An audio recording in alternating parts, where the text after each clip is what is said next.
This is the story of Princess Louise of Belgium. Born in 1858, she was the eldest daughter of King Leopold II and Queen Marie Henriette. When she was born, her father said that he hoped she'd be pretty one day, but that she had, quote, a huge nose, worthy of mine in every way, end quote. This was possibly the high point of their father-daughter relationship, as we'll see. Louise had one younger sister, Stephanie, and one younger brother, Leopold. But Leopold died when he was almost 10, leaving the family devastated, and the king without an heir. For the sake of the dynasty, Louise's parents had another baby. But when Marie Henriette gave birth to a daughter, Clémentine, neither one of them wanted to try again. For a couple whose marriage was civil at best, that was just too much to ask. Louise grew up in the shadow of her parents' tense, loveless marriage. As she later wrote, quote, I cannot recall a single act of kindness or tenderness on my father's part toward my mother, end quote. To little Louise, King Leopold was a distant figure, gruff and a little scary. Her mom was more approachable, but still emotionally distant. She raised her kids to be very aware of their royal dignity and wanted them to follow the rules of propriety at all times. This meant she wasn't the kind of mom who told you about the birds and the bees. In 1873, 2 weeks shy of her 17th birthday, Louise was married to her 31-year-old second cousin, Prince Philipp of Saxe-Coburg and Gotha. The wedding night did not go well. In the morning, a traumatized Louise slipped away to cry in one of her father's greenhouses. A sentry found her, sobbing in her nightgown and slippers. Her mom came to comfort her, but also reminded her it was her marital duty to submit to her husband. As Louise later wrote, her wedding night had left her, quote, bruised and mangled in her soul. I was more dead than alive, end quote. That night shattered her hope of having a marriage any different than her parents. Remember this, because it will help us make sense of what happened next.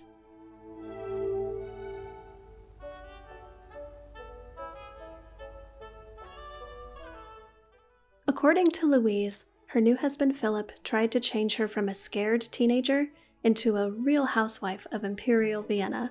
He plied her with alcohol and gave her a belated sex education through erotic art and books. He also controlled nearly every aspect of her daily life.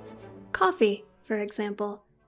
According to Philip, well-bred people never drank black coffee, so he refused to let Louise drink hers that way.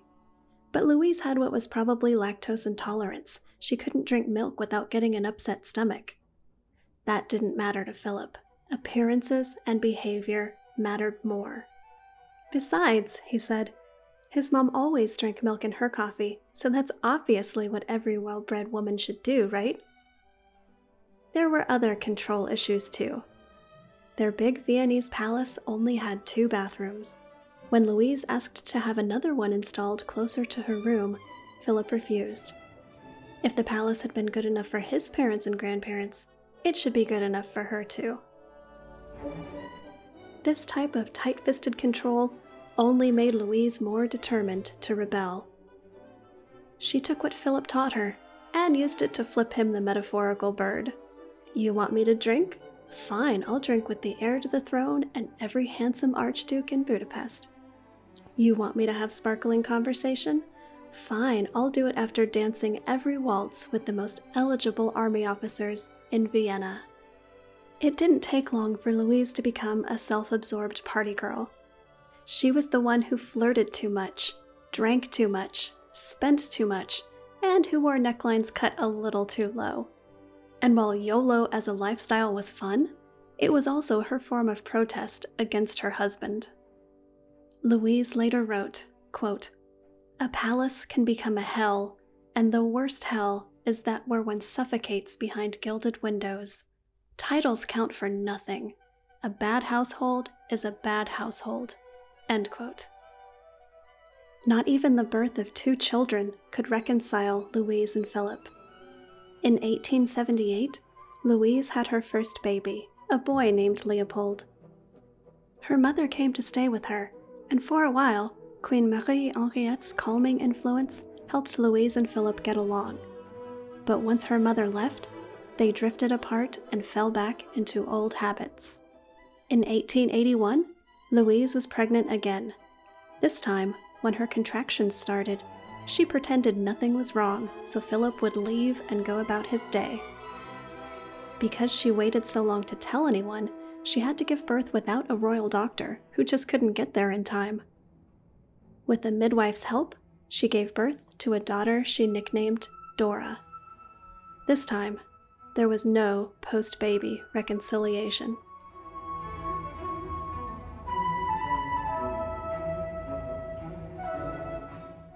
During her party girl years, Louise befriended the Emperor's son, Crown Prince RUDOLF. She described their relationship as a meeting of the minds, but there was definitely a flirtatious aspect to it. Louise told RUDOLF that he should marry her sister, Stephanie, because she was a younger version of herself. RUDOLF wasn't keen on marriage in general, but his parents were pushing him to pick a bride. And because there was a shortage of Catholic princesses to choose from, RUDOLF took Louise's advice. He married Stephanie on May 10, 1881. But before Stephanie moved to Vienna, Queen Marie Henriette warned her to avoid Louise, her own sister, once she got there. Louise was too much of a party girl, their mom said, and she didn't want Stephanie's reputation tarnished by her sister's bad behavior. And that behavior, as it turns out, was about to get worse. In about 1883, 2 years after Dora was born, Louise started an affair with Philip's military attaché. Society gossip also connected her with Archduke Ludwig Victor, the emperor's brother. The gossip got so intense that Emperor Franz Joseph himself summoned her to the palace. When he told her he didn't like what he was hearing, Louise said it was a pack of lies. She said Archduke Ludwig Victor was out to get her because she'd refused his advances. Whether that was true or not, turning the issue into a game of he said, she said against the emperor's brother was not the best strategy in the world. The emperor was never going to side against his brother. He told Louise that any plot against her was her husband's problem. But Philip refused to get involved, even to clear her name. That was the last straw for Louise. From that point on, their marriage descended into a state of open war that would last for decades. In 1888, when Louise's lover died suddenly, she had an affair with his replacement, her husband's new military attaché. This was too much for Philip, and he turned to Louise's mom for backup. Marie Henriette tried to convince Louise's lover to give her up, but he refused, and they were together for another 5 years until he married another woman in 1893. After the end of that affair, with no new love on the horizon, it looked like Louise might finally be settling down. She spent more time with her kids, she patched things up with her mom, and for a brief, shining moment, the Coburg household was calm. Turns out, that was just the calm before the storm.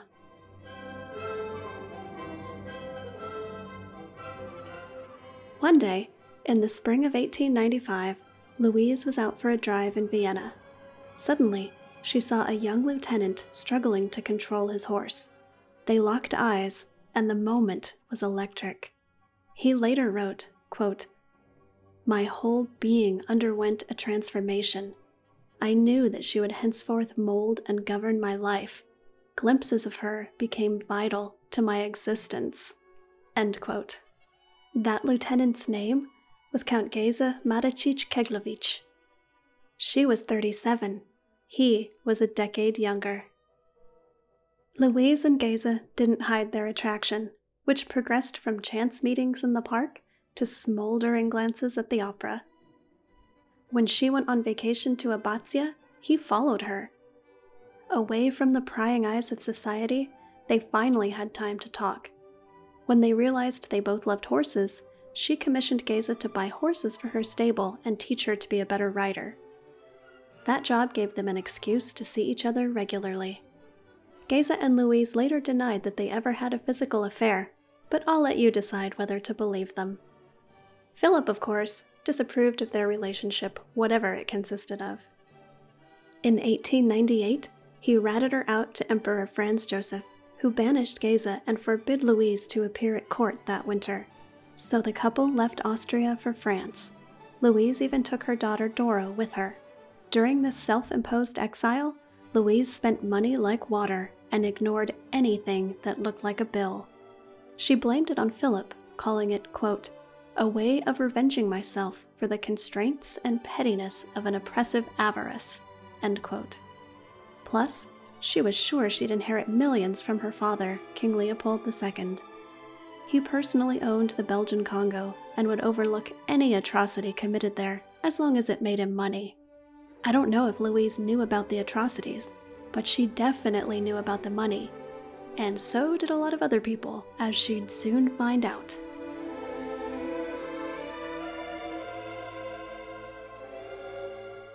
Back home in Vienna, Louise was seen as a disgrace, a wild, spoiled, selfish woman who was an embarrassment to her husband and family.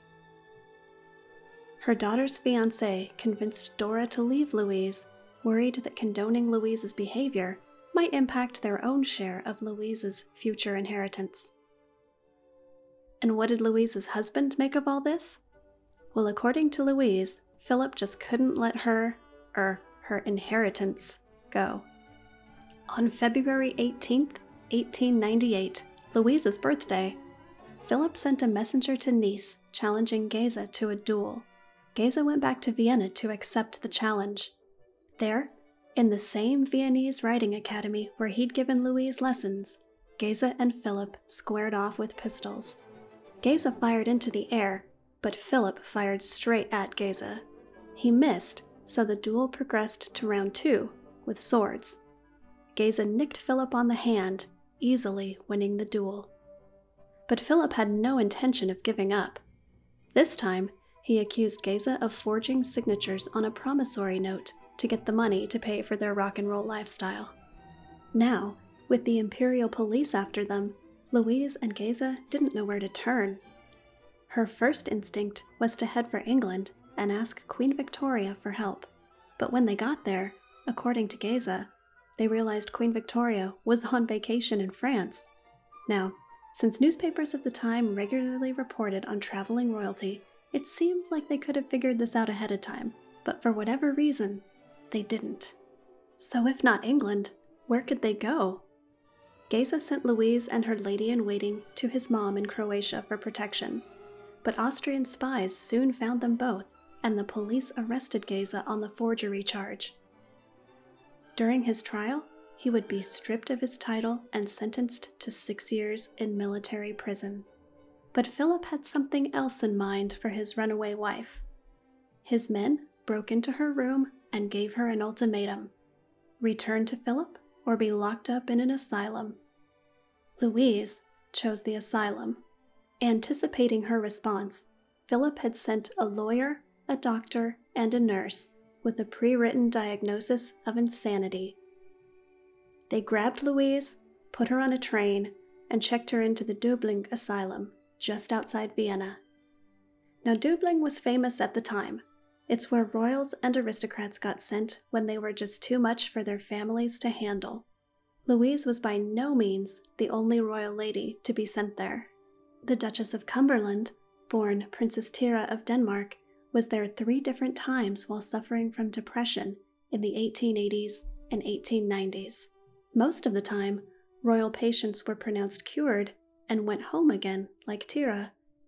But other times, like with Louise, their stay was meant to be permanent.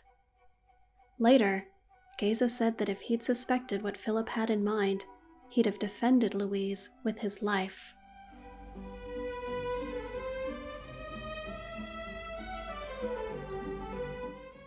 Louise's father cut all ties with her, embarrassed by her behavior. The rest of her Belgian family followed his lead and kept their distance. Louise interpreted that distance as proof she'd been railroaded. She later wrote, quote, I was either mad or I was not mad. To abandon me thus showed that I was not." End quote.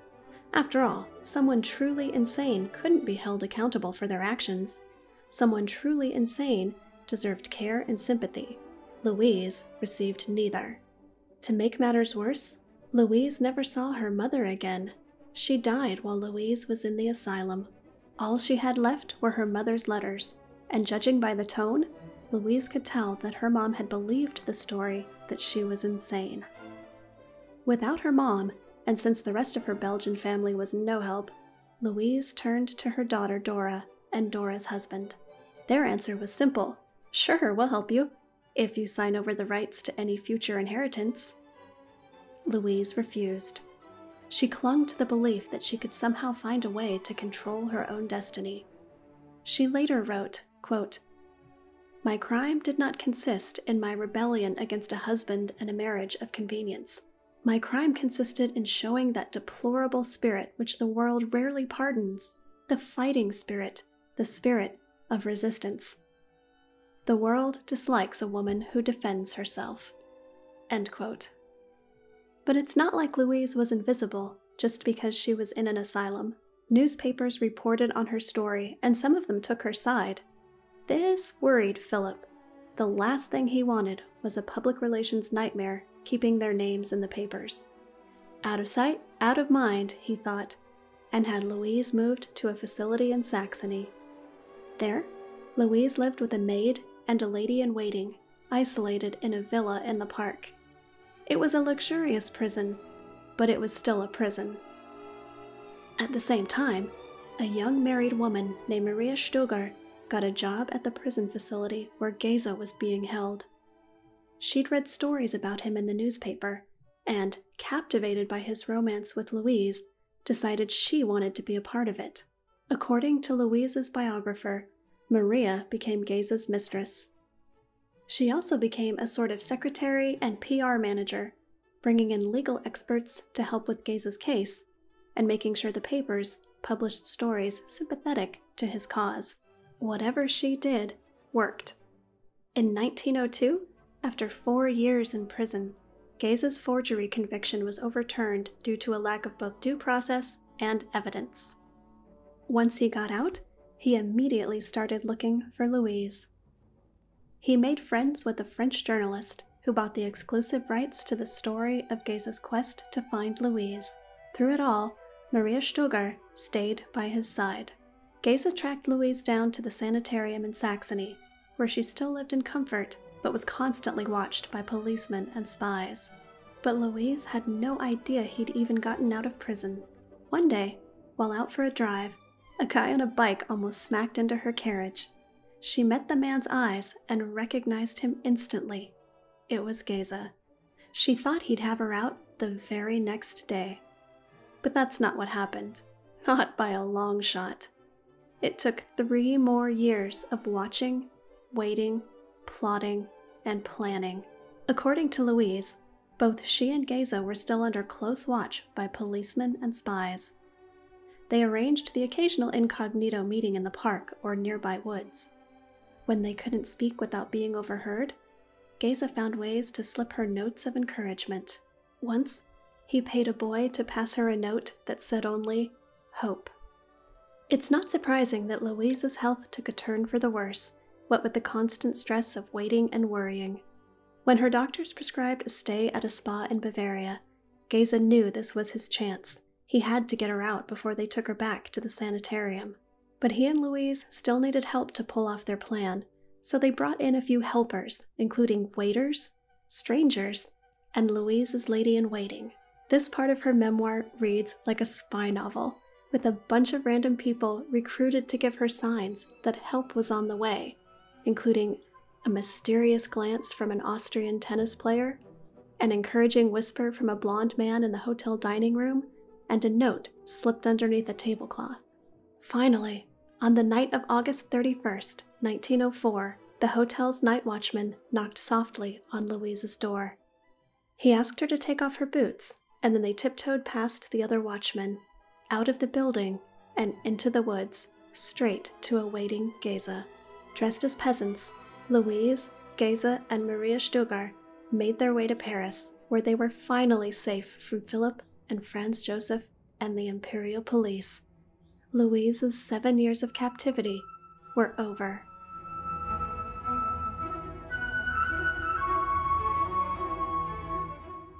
So was it happily ever after for Louise and Geza? Not exactly. First, Maria Stugar told Louise about her affair with Geza. Since Maria lived with them on and off for the next 3 years, it's safe to say Louise rolled with that particular punch. Later, when Maria left, Louise's lady-in-waiting caught Geza's eye and became his next mistress. The arrangement sounds a little weird, but it seems to have worked for them. Second, Louise still had to clear her name and prove she wasn't insane. In 1905, French authorities examined her and declared her sane. With that declaration in hand, she and Philip negotiated a separation and then a divorce, made official in 1906. But none of this meant Louise was safe from her own bad judgment, or bill collectors. She sued her dad, King Leopold II, to try and get the money her mother had left her in her will. Instead, her dad offered her hush money to leave Geza. Louise refused. Retail therapy remained her only outlet for stress relief. She was banking, literally, on the fact that she'd inherit her father's fantastic wealth. But she overestimated the size of his Grinch-like heart. As a former Belgian cabinet minister said, quote, "The king has but 2 dreams, to die a billionaire and to disinherit his daughters." End quote. Leopold apparently missed his calling as a money launderer. He transferred 55 million francs of cash, art, and jewels to a German foundation to keep it out of his family's hands. Another shell company owned 58 of his properties, and at least 25 million in Congo bonds were scattered in, quote, "corporate hiding places," end quote. All his financial shenanigans worked. After he died in 1909, Louise realized he'd hidden his money so effectively that she'd been virtually disinherited. She sued again with the help of her sister Stephanie, who was now in the same boat. The Belgian government finally agreed to pay them an allowance, but the paperwork was so tangled up that she didn't see a dime for over 5 years. Of Leopold's millions, she received $300,000 according to the New York Times. Just 4 years earlier, her debts had been estimated at around $3 million. So you can guess how she felt about that settlement.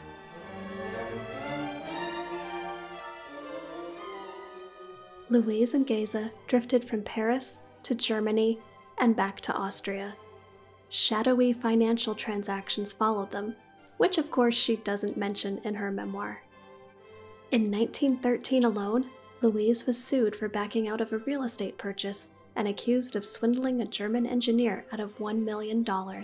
If you're wondering why she hadn't learned her lesson, she was counting on yet another inheritance, a reported $30 million whenever her Aunt Charlotte passed away. When World War I broke out in 1914, Louise and Geza were living in a hotel in Vienna. The Austrian government labeled her an enemy subject and asked her to leave. She and Geza made it to Munich, where they struggled to make ends meet. In February of 1916, an old friend showed up, Maria Stugar. Adding another person to the household can't have been easy when money was already tight, but they didn't turn Maria away. Louise took out loans when she ran short of funds.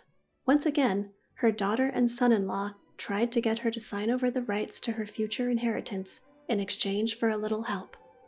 Louise referred to them as human vultures in her memoir. Then, in August of 1916, Geza was arrested and deported for, according to Louise, being a Croatian. She believed this was more persecution aimed at her.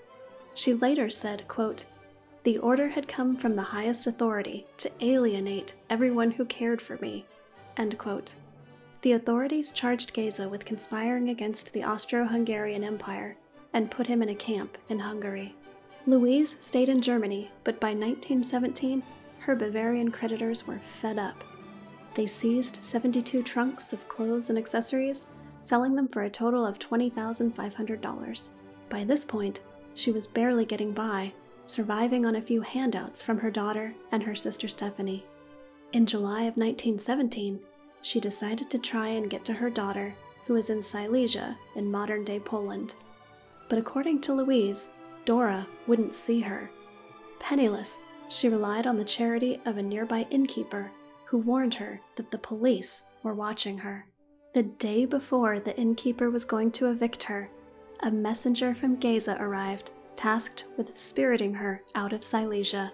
By pretending to be a village resident walking her dogs, Louise crossed the border into Austria and then Hungary without a passport. There, she and Gotha were able to see each other occasionally. When the Austro-Hungarian Empire fell in 1918, Louise was briefly taken prisoner by Hungarian Bolsheviks. While searching her possessions, one of them said, quote, "Here's a king's daughter who's poorer than I am," end quote. Louise and Gotha fled again, this time settling in Paris. They lived there quietly until Gotha died in 1923. The New York Times reported that Louise didn't have the money to bury him and had to rely on a kind American tourist who gave her the money. In the church register, it's noted in red ink that Gotha's burial costs were never paid in full. 1 year later, Louise died penniless in Germany, with a picture of Gotha clasped to her chest. Louise is fascinating to me. Her critics say she was a terrible mother, a terrible wife, a spendthrift, and a liar. And those things may be true. Her memoir only tells one side of the story. But even if those critics are right, I feel like many of the things she wrote in her memoir about how women are treated feel like they could have been written right now in our time. Whether you love her or hate her, she led a fascinating life, and I don't know why this isn't a Netflix series yet. So if you work for Netflix or you know someone who does and you want to make this happen, I am all in. Louise's memoir is free to read and download. I put a link to it in the description as well as a list of my other sources.